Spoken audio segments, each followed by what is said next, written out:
mate, it's Ross from Moshville Times, and I'm here with Baz from Massive Wagons. How you doing? I'm all right, mate. Yeah, good to be here. How are you? Good.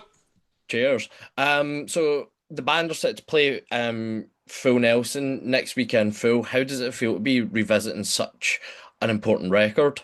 Yeah, it's great. We did one a few years ago. We did Welcome to the World a few years ago, and it was a big success. And Full Nelson was like an album.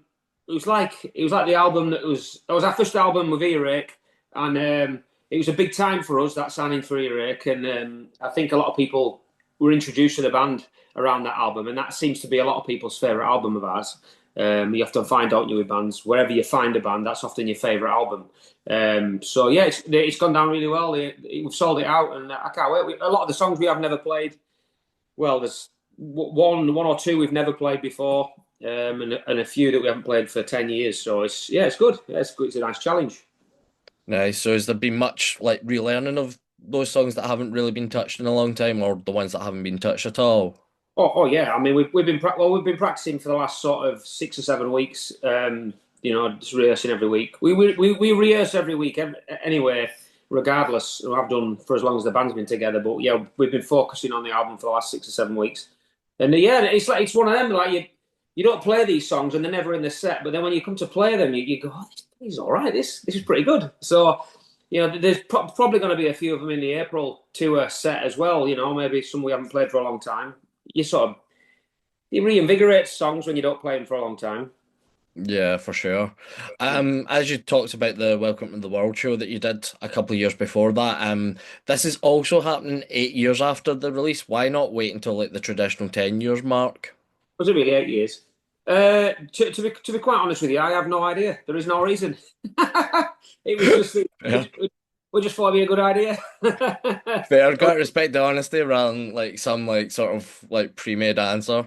No. We just thought, why don't we do a full Nelson show? That sounds like fun. So yeah, Mm, that was it. That was the only reason. Yeah. mm. Obviously, Back to the Stack was released about a year before, but features on that album. What was Mm. it like to then support Status Quo a couple of years after the fact, and how did it feel to play in arenas? Oh yeah, well, amazing to be honest. Yeah, they're all really nice guys as well. That was a really big, really cool thing to meet them, and like it sort of confirms that the guys that you sort of look up to are really nice. They were always really sound. And every night when we played that song "Back to the Stack" in the set on the Skinner tour, they're because they were obviously on right after us, so all their crew were getting all their gear ready. And then every night we played it, they put down what they were doing and came and watched us play it. Stood at the front of the stage and watched us play it, and then applauded us. Because obviously they knew it was about Rick and stuff. It was like, yeah, really cool. It's like they were showing us a little bit of respect. Mm. It was cool that. And playing in an arena. Wow, I mean, crikey, yeah, amazing. Yeah, it's the only thing about arena gigs is unless you're going around the world, you're only playing a few days. We only played four, so by the time you've played your last one, you're only just getting going, and it's time to go home again. And when your sets are only 25 minutes long, you've not done a lot of gigging really. But the experience was amazing, absolutely amazing. Yeah, Manchester especially was fantastic. You've the album's also got China Plates on it, which I is arguably like rock's first social media suck song. Like, how does it like? Cause it seems like now like every band's got to have a screw social media song. Right. Yeah, I don't know. I never knew it. I never knew it was or it wasn't really. To be honest, it just seemed quite an obvious thing to write about at the time.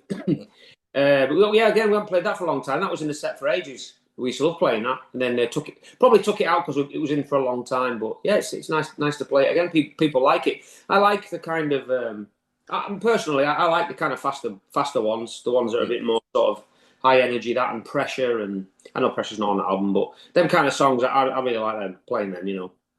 Yeah, for sure. You've also got your first live album coming out in a few weeks' time. Why now? Well, it's something we've wanted to do for a long, long time. We've talked about it for a long time, and we're all massive fans of those bands from back in the day that put out live albums. Like Rainbow and Scorpions and Slade and AC/DC. All them kind of bands. They're all famed for putting big live albums out. So we always thought it'd be a cool thing to do. It's a massive challenge. And it's kind of I think it's kind of proof of who you are and what you can do. There's no real hype. It's a proper showcase of who you are. There's no studio wizardry going on there. You record what you record. We Mm. recorded it over 2 nights, so we're even more restricted to what we use than most bands who might record a live album over a tour. Uh, and the fact that it was at Lancaster as well was it's got to be done we always thought it's got to be done at the right time, at the right place, with the right crowd and the right songs and everything like that. And Lancaster came along, and it was a special occasion anyway, playing at Lancaster University because they haven't had bands there for about 40 years. So it kind of made sense. So we just thought, why don't we just invest and put some effort in and record a live album and see how it comes out? Mhm. Yeah. What was it like to actually play that venue, like, and be on stage in your hometown where so many legends have played? Oh yeah, it was amazing. There was a little bit of pressure, a little bit of pressure. There's so many people who came to see the gig from the local area that all went to see those bands. So you immediately felt like they were going to compare the nights that they had there to what you were doing, to the night they were having with you. So there was a little bit of pressure for it to be good because you didn't want to let the occasion down. Because Mm. we had built it up so much as well, so we kind of made a rod for our own back a bit, really. But yeah, it was amazing. It was amazing. It was a really great feeling, and everybody went away and seemed to enjoy it. Our tour manager, when we walked into the venue on the first day to set everything up, he used to go watch bands there back in the day, like, and his face lit up, and he was like, "I haven't been in here for 35 years," He was like, "Wow, this is bloody hell, this is amazing." So, I can imagine there was quite a lot of people there feeling the same way. So it's quite a special occasion, really. Yeah. I mean, I was there on the Friday night and it was a phenomenal show from you guys, and like you had two great supports with Harrison Rimmer and obviously the Virgin Marys. Like, it was just a great night. Yeah, yeah, yeah. Great. Well, I mean, yeah, that was another thing as well. We obviously we took it as a great opportunity to have supports that we love and people that we really like and we get on really well with. Harrison's a local guy, has our Life in Neon. We know Harrison anyway. He's absolutely fantastic. And Life in Neon from Saturday night, they rehearse at our rehearsal place with us. And obviously the New Roses and the Virgin Marys, we've done a lot with those guys over the years and love them both. So we tried to make it a massive occasion, and give those guys the opportunity to play on the stage in front of a lot of people as well. Hmm. Has there been any discussions about getting more rock bands in off the back of how successful those shows were? I don't know. I mean, I don't know. I think it's easy for people to get wrapped up in that when you're doing it and it's a big success and everybody wants to do it. But in the cold light of day, I don't know. I don't know. There's no PA in that room. We had to bring the PA in. So unless they're going to hire a PA in every time or buy a PA, Hmm. but like the way things are at the moment, the university there, they just laid off a lot of people from the campus. So I don't know. I don't know if there's any money to spare for it. It would be amazing, Hmm. uh, but it would Yeah, for also sure. require somebody to sort of take the bull by the horns, and finding that person is always difficult. And university students come and go, don't they? So Hmm. I, Yeah, I, for sure. I don't know. You also did a matinee show for school kids. How does that differ from an evening show, if at all? It was the most honest. It was the most bonkers thing we've ever done. It was madness. Obviously, we wanted to do it because kids that age, they were between about 7 and probably 10, 11 maybe, and they'd never, probably 99% of them had never seen a band before. Maybe certainly never seen a live band in a live band setting like that on the stage and everything. With a full PA and they had the confetti cannons going off, and they all filtered in. There was about 500 of them, and they were all sat down. And then they sat there for 10 minutes, and then the lights went dark. And then as soon as the lights went dark, obviously they all started screaming at this like super high child pitch that only kids can scream at. And it was like, is it? I'm not comparing this to the Beatles, but when the girl, on the famous video of the Beatles, and they're all screaming. That's what it was like. But it was just because they were excited. It was amazing. You go on stage and you start playing, and you could see them. They didn't know what to do. They were sort of looking at the teachers. Are we allowed to do anything? Do we sit here or do we stand up? And I'm trying to get them going, and they slowly getting into it, clapping, and then they start getting up as the songs go on. And by the end of it, yeah, they were flipping, going bananas. Yeah, and teachers were loving it. It was amazing. It was an amazing thing to see, to witness. It was, could just see this. see it unfolded in their mind what they were seeing. You know, it was like the first gig they'd ever been to, and it was yeah, it felt really good. You know, loved it. Nice. Also like for me, I think it was pretty much like the ultimate like Massive Wagons set list. How long did you guys actually agonize over crafting the set list?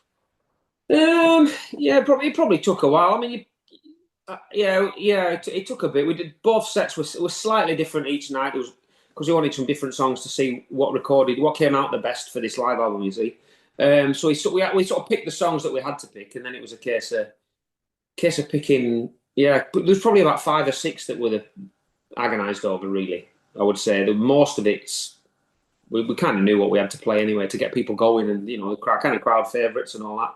But Yeah. then, what sort of there was probably another 10 songs that we could have chosen, but the hardest thing was whittling those 10 songs down to five songs because there just wasn't time to play them all, you know. Hmm. I don't know. Sometimes you just gotta go for it and just have faith. It's gonna be good, whatever you play. Don't think about it too much, you know. Yeah, for sure. As well as like obviously involving the school kids in a show like that, you also run bullying workshops for school kids. What advice though would you give for an adult who's experiencing bullying? Because obviously it can happen at any age. Who's an adult who's going through the same thing. Yeah. I mean, I would say I would offer the same advice. Well, I wouldn't say go and tell your teacher because that'd be difficult. I would definitely say speak to somebody, confide in somebody. You know, providing you've got good friends. Good friends are good friends, aren't they? I mean, I'd like to think if any of my mates were going through anything or any problems, I like to think I'm there for them, or family members certainly, or partners. I think the worst thing you can do is certainly keep it to yourself or bottle it up. At an issue like that, or if it's causing you, another thing we work with Andy's Man Club and all that. You know, if you're going through if it's causing some sort of mental health breakdown, then those guys are there. And I've been to they opened one in Morecambe recently, a new one, and me and Adam went down to see what it was all about because we thought we can't really talk and preach about it if we've never been to one. Hmm. It was amazing. It was one experience. You know, the guys running it were amazing, wonderful, and yeah, it was a really easy place to go and sit and talk and do and get things off your chest. You know. But yeah, I think if you're going through a situation like that, you need to talk to people. Definitely talk to me. I don't care. I get people messaging. You know, it's kind of sad to read some stuff, but you know, I like people message me and say and tell me about things they're going through, and just a friendly ear, isn't it? You know. Yeah, I think that's what you need sometimes. It's just all you need. Yeah, just it's kind of like the age. It's the age old saying, isn't it? A problem shared is a problem halved, if you like. I think if you've Yeah. got two brains working on it, on a solution, it's you're not on your own, are you? Yeah, absolutely.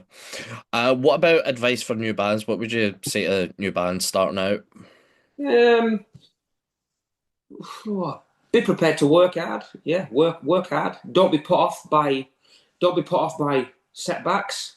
Knockbacks. Yeah, don't be a dickhead. That's a good one. Have belief in what you're doing, faith in what you're doing, confidence. Be confident. Yeah, be a nice person. Be a nice person and get the job done well. That's a good piece of advice we've always sort of found works for us. I mean, I was talking to Terry, my other half, and our manager the other day about things, how the music industry's changed since we started. Now bands now bands seem to be able to be around for a year and then they're already on to bigger things. It's really great to see in some ways. They're playing in your Planet Rock events and stuff. They've been around for a year, a couple of years, and they're flipping playing Download or Planet Rock or Stone Dead and all that. But it took us about 8 years before we got picked up by Planet Rock. And that was 8 years of slogging it out because there just wasn't the access to the same infrastructure and the same management and the same PR and the same all that stuff. Things that make it easy for bands now are at the fingertips. But it took us donkey's years to get anywhere. Hmm. Yeah. But on the flip side of that, the bands that are getting all that may be struggling because there are lots of great bands all making noise at the same time. So it's sometimes hard to get noticed above the sound of all the other great bands that are taking advantage of the same opportunities. But so I would say if you don't feel like things are going well for you, just remember it took us 8 years to get anywhere. Hmm. Playing shitholes for donkey's years for nobody. It's all great foundation, isn't it, for a band? You know, Yeah, every gig you play and every person you play in front of is a step forward, I think. You know, and if you love what you're doing, don't worry too much about progress too much because you're progressing even without realizing. I think. yeah, for I sure. Sound advice there, I'd say. waffled on a bit there, didn't I? That's all right. It's all good. making it up, making it up as I go along. I mean, in there's like advice just for life in general, like be a nice Yeah. person and don't be a dickhead. Yeah, well, everybody likes work. We always found people like working with nice people, don't they? We always found that we got rebooked for gigs and for shows and stuff because we were getting on with everyone and we were nice guys and we were we weren't awkward and we didn't make any silly demands and we did our job and didn't complain and hung around, watched the other bands and went home. So you get Massive Wagons, they were great lads, weren't they? They were no hassle. They went down, well, we'll have them on again. We had no shortage of gigs in the day, you know.